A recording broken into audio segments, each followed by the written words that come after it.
Supreme कोर्टाचा नीट बाबत महत्त्वाचा निर्णय. नीट परीक्षा रद्द करण्यास आणि समुपदेशनावर बंदी घालण्यास कोर्टाचा नकार. नीट परीक्षेविरोधात औरंगाबाद खंडपीठात याचिका. प्रश्नपत्रिका फुटली तिथं परीक्षेचा आदेश देण्याची विनंती. तर याचिकेवर 18 जून रोजी होणार सुनावणी. भाजपबाबत मनसेमध्येही नाराजीचा सूर. शपथविधीचं सन्मानपूर्वक निमंत्रण न मिळाल्यानं अस्वस्थता असल्याची माहिती. तर 13 जूनला मनसे नेत्यांची मुंबईत बैठक.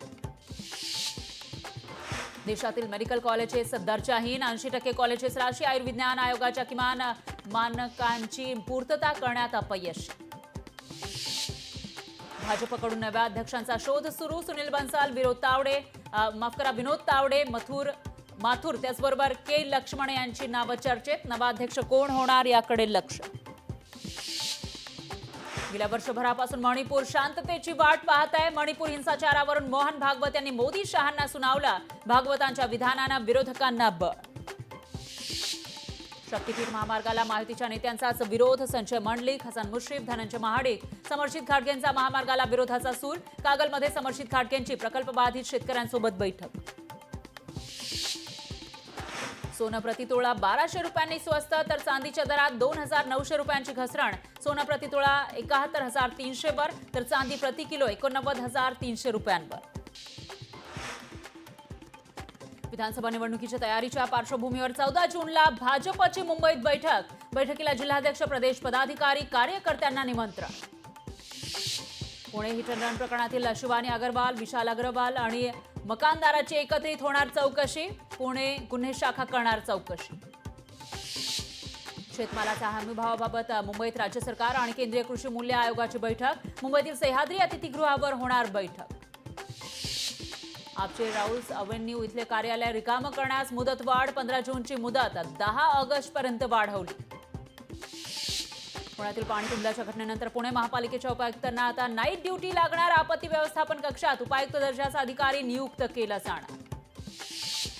वाहन चालकांकडून पैसे उकळणाऱ्या वाहतूक पोलिसांवर आता खंडणीचा गुन्हा दाखल होणार. पोलीस आयुक्त अमितेश कुमार यांचा सर्व पोलिसांना सावधगिरीचा इशारा.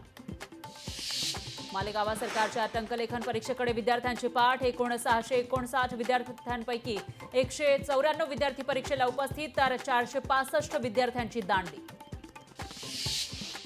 राज्यातील वीज चोरीला आळा घालण्यासाठी आणि वीज बिल भरणा वाढवण्यासाठी प्रत्येक ग्राहकाला महावितरण स्मार्ट मीटर देणार. बिल न भरल्यास सेन्सर प्रणालीद्वारे वीज कापली जाणार. पहिल्याच पावसात जायकवाडीच्या पाणीसाठ्यामध्ये 1% वाढ. संभाजीनगर शहराला महिनाभर पुरेल इतका पाणीसाठा वाढला. पावसामुळे पालेभाज्यांच्या दरात वाढ. कोथिंबीर चुडी तब्बल 100 रुपयांवर. तर 2 ते 3 आठवडे पालेभाज्यांचे दर चढेच राहण्याची शक्यता. उष्णतेच्या लाटेचा वाहन विक्रीला फटका. मे महिन्याच्या प्रवासी वाहनांच्या मागणीत 18% घट. मुंबईसह ठाण्यात आज मुसळधार पावसाचा इशारा. मुंबईकरांनो रेनकोट छत्री घेऊनच घराबाहेर पडा. नाशिकमध्ये मुसळधार पाऊस. देवळा तालुक्यातील उमराणे इथं कांदा शेडचं नुकसान. मंत्री दादा भुसेंकडून नुकसानीची पाहणी. तातडीनं पंचनामा करण्याचे निर्देश. लातूरच्या उमरगा तालुक्यात मुसळधार पाऊस. रस्त्यावर पाणी साचल्यामुळे वाहन चालकांची तारांबळ. जालन्यात वादळी वाऱ्यासह विजांच्या कडकडाटाचा जोरदार पाऊस. उकाड्यानं हैराण, नागरिकांना दिलासा. तर पावसामुळे शेतकऱ्यांमध्ये उत्साहाचं वातावरण. सांगलीच्या मिरजेत 2 दिवसांपासून मुसळधार पावसाची हजेरी. पावसामुळे काम सुरू असलेला पूल गेला वाहून. 2 गावांचा संपर्क तुटला. पावसामुळे विदर्भाचा नंदनवन असलेला मेळघाट बहरला. तर मेळघाटातील हिरवळीची पर्यटकांना भुरळ. लोकशाही मराठी ऐका, पहा, जागरूक रहा.